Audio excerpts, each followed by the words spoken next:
become a member. Sign in and start streaming today.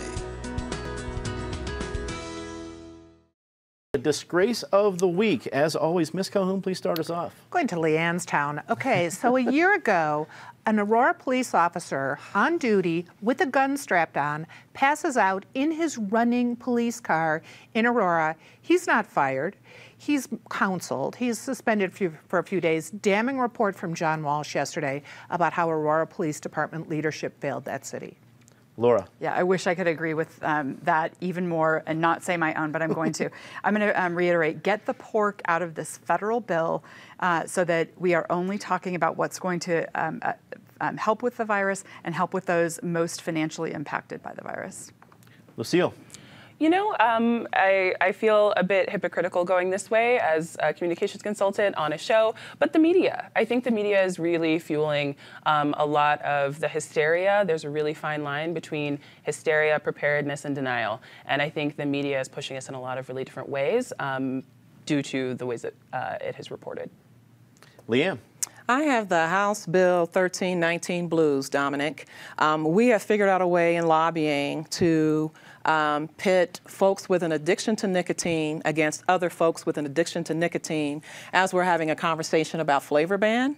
And so there are specific demographics that this legislature has decided they're going to protect and specific demographics that they've decided they're not going to protect, with an idea that that money is needed to fulfill some campaign promises that folks have made along the path. And so for me, that entire activity is the disgrace of the week.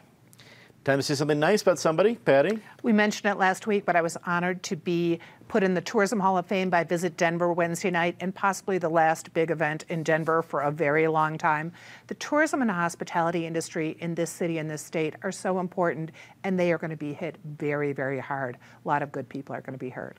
They made a great call putting you in the Hall of Fame. Laura. Yeah, and along those lines, people are voluntarily out there on the socials saying, if you don't want to go to a restaurant because you're concerned about the crowd, go buy a gift card. If you go to the restaurant, triple your tip because these are the people that need it. So kudos to those folks. Lucille. Yeah, similar to social media activity, I would like to say something nice about all of the people that are banding around to make sure that community resources are still being distributed for those of us who are vulnerable during this time. You're here. Leanne. I want to mention that Providence at the Heights, our 50-unit permanent supportive housing development in Aurora, is fully leased up. We have now provided housing for 50 families in the city of Aurora. In spite of our police force, we do a good thing every now and then. And I want to thank all of you, our viewers and our members out there. The reason that we can come to this show every week is for all of you that have become a member, and whether it's because of PBS 12 Passport and watching all the shows you want to there, or simply because you enjoy this show and want to make sure it continues. We are just wrapping up our March Pledge Drive, and you've helped make that possible. So thank you very much.